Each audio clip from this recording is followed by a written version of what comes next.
Beautiful tale, Saina. Thank you. Bye-bye, Saina. You're leaving again? I wish you could stay. Me too, Saina, believe me.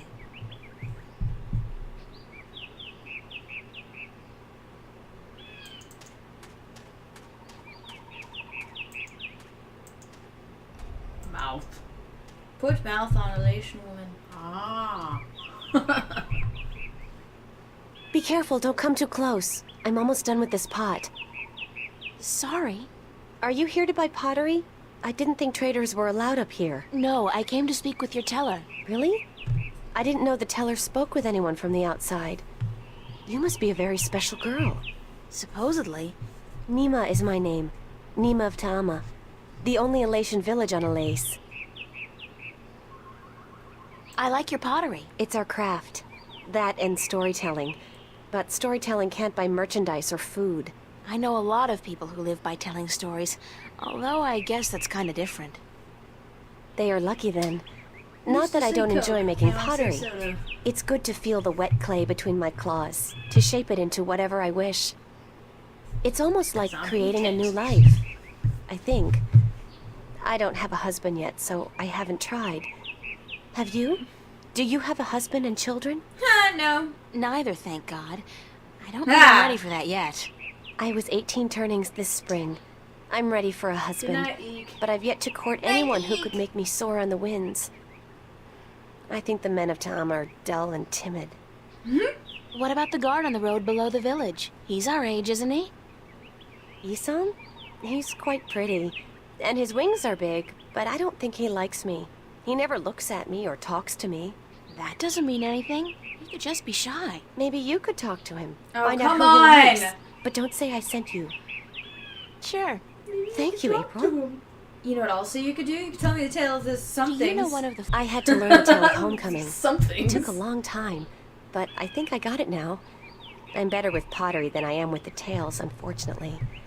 Do you want to hear it? Please. Very well. This is the tale of homecoming. Yeah. Moran was a handsome young Elation man with strong wings and a hardy beak. He lived below the white cliffs, where the water was salty and the fish plentiful. Where are you from in the south? Moran was betrothed to Inara, the loveliest girl there ever was. She was fair and slender and tall, and her eyes were the clearest shade of blue. But Moran was hesitant to enter into union with Inara, to become her husband and to give her children. He would always come up with a new excuse for why they had to wait a little while longer. Now, Inara was skilled at pottery, but even more so with stories, and the teller of the village had many times asked Inara to be her apprentice, to learn all the tales, so that someday she could take over as the teller. But Inara refused, knowing that if she did accept the teller's offer, she would never be able to marry Moran, because a teller cannot have a husband nor children of her own. Her refusal to become the teller's apprentice was unheard of, because who could refuse such an honor? But to Inara, love was more important. Her love for Moran was beyond honor, beyond reason.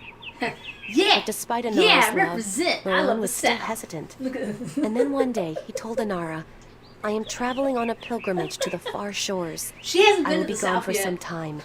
And while I I am keep trying to take traveling, her. I'm going to and Dragon in Con. accordance with our traditions, When? I will Next be year? freed When from our Dragon Con betrothal. happens? That's Not in, until like, I come September, back will the and that's bond in between us Atlanta, be renewed. 2014. It was not unusual for a young Elation man at that time to Wanna go on a go pilgrimage, Southerner to join and the you? bond between the betrothed would often be cut while he was away, to be formed again upon his return. But Inara was heartbroken, Down with because Love is she a had thought hilarious that movie. Moran would soon want to marry her. When Moran saw her tears, he said to her, Do not weep. When I come back, I promise I will marry you. Just wait for me, and stay with your pots, to make the time pass quickly. And then Moran left on his pilgrimage to the far shores. Pretty rad. Many years went by, and Moran had exciting Mardi Gras adventures coming on the up. far shores. But by and by, he began to long for home, and for Inara. And now he had finally realized that he loved her, and that he wanted to marry her. She's totally gonna But be a when he teller. returned, he could not find Inara amongst the pot makers. He went to visit her family, and they told him that, after waiting for many years, Inara accepted the teller's offer of apprenticeship. And that when the teller left on the last wind during the previous winter, Anara herself became the new teller. Angry, Moran made his way to the teller's nest, and when he saw Anara, he said to her, "You promised me you would wait." But Anara did not say a single word in answer. She just turned around and lifted something wrapped in leaves from the cot behind her and gave it to Moran. Moran unwrapped the package, and inside he found an old pot, cracked and broken in two. "What is this pot?" he asked. "And why did you not wait for me like I asked you to?" And finally Anara spoke, and she said to Moran, "I made this pot for you, my dear Moran, when you left, because I wanted it to be my marriage gift to you. But when many, many years passed, I finally realized that you did not love me the way I loved you, and to live hoping otherwise would be death." "But I want to marry you," cried Moran. "I came back." But Anara just nodded at the broken pot in Moran's hands and said, "Like an old pot that is left without care, a heart may break in two, and a broken heart can never be mended." And so Anara turned away, never to speak with Moran again, and Moran's heart, like the pot that was left untended, broke in two, because absence makes a heart brittle. This was the tale of homecoming, my that's tale, the plan. My friend and I Jason told has it a in my table down own there, and words he as said he told would to share me it by with my so. teacher, and as I will tell it to That's my the student plan. when the time comes. Oh, I hope you have Thank you, chicken. Nima. Dude, You're welcome, April. what? I'm not big on fried food. I like our grilled stuff also better. Breaded. Fuck bread, eat it naked. How awkward. Don't sit there and eat it naked. Like, you naked. Eat it naked. Dude, there are kids. Yes, somewhere. How the fuck do I get out of here? I'm gonna walk this. Ah! There you go, mountain path. I'm like, what the fuck? E6000, by the way, is an amazing clue. Damn it!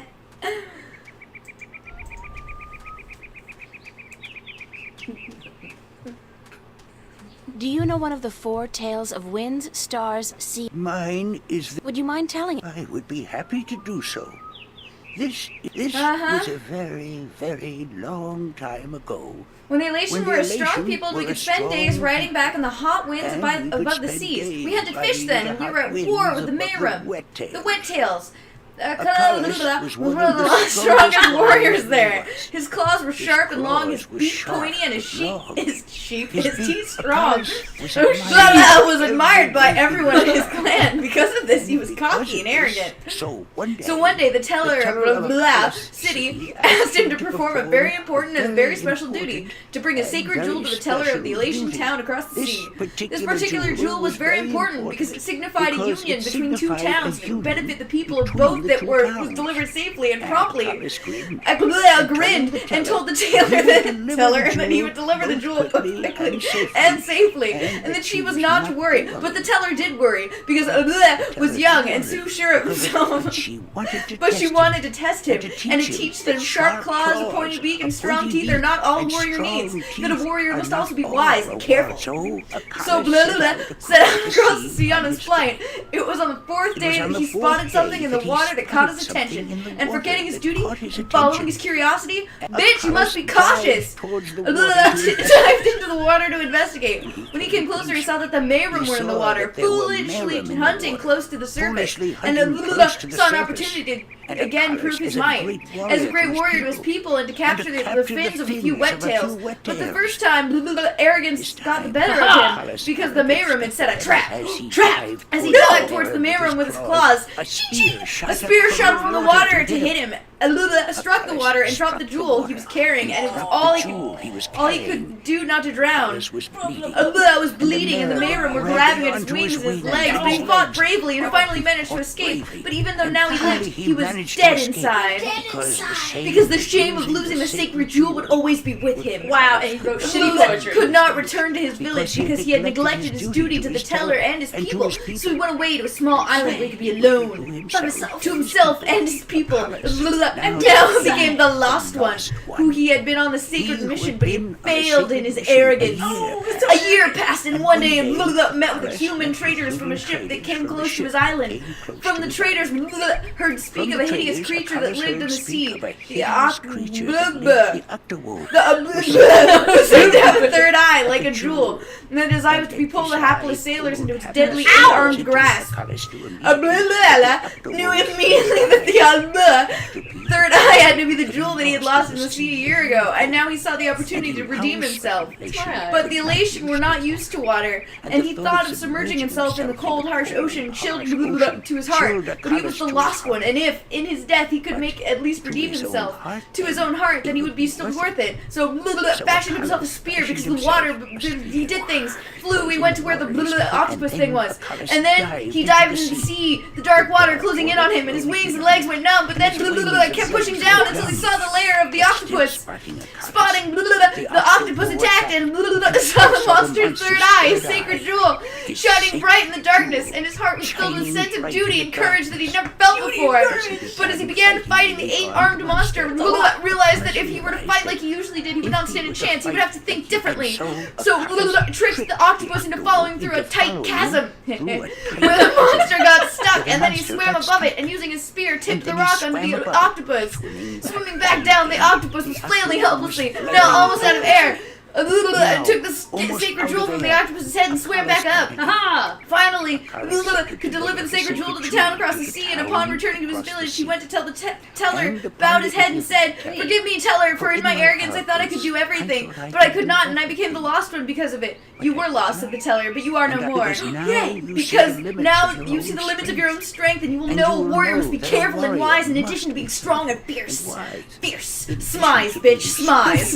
This is the tale of the sea, and I told it in my own words. It's told to me by my teacher, yo. Tyra Banks is the teller?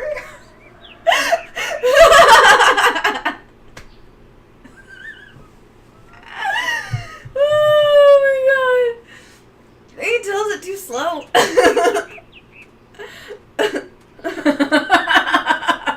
Well, you still got the story.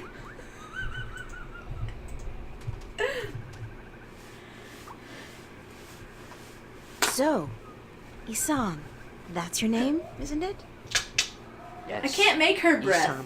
Like, I don't know how to make breath. I can make her A breathe. good-looking guy like dude, you that's must get a lot of attention from the girls. What are you doing? There's a fresh point on Me? the back. If you press it, it No. forces you to Wings take a don't breath. do anything for me. No, I was just thinking, maybe you had your eye out for somebody special? I'm without a mate. The women of Tamar are cold and unfriendly, and whenever I try to talk to one of them, she ignores me. Even Nima? Nima? No, she's too pretty for me. She won't appreciate my attention. This is like high school.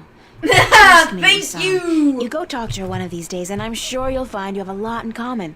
Just be yourself, okay? You think so? Perhaps you are right. I will Yeah, do as listen you to me, say, man. I'm the Windbringer. Windbringer. Thank you.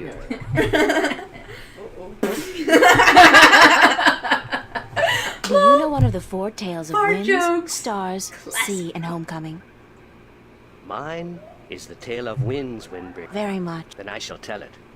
This is the tale of winds, my tale.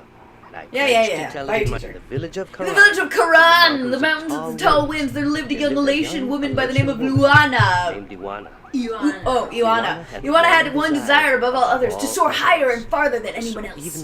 And even though her wings were no broader, nor her body sleeker than anyone else's, she pursued this foolish desire without rest. And as time passed, she did soar higher until she did fly farther than the other young Elation in her village. And her name became known far and wide amongst the tribes of the mountains of the tall winds. But still, Iwana was not happy. I'm so sad. She was not happy because in her vanity, even though she was better flyer than almost everyone else, and to her eyes she was still not good enough. She wanted to be so much better than anyone else that she would be remembered for all time as the best flyer among all the elation. And so one day, Juana decided to climb to the top of the mountain of the Tower of Light and soar to those giddy heights at the ends of the world. No, I'm not Her flying. friends and her family pleaded with her not to. Please don't do it. Because every elation knew that to soar to such heights was dangerous, that at such heights the air was thin and the winds treacherous. Hold my breath. But Juana would not listen.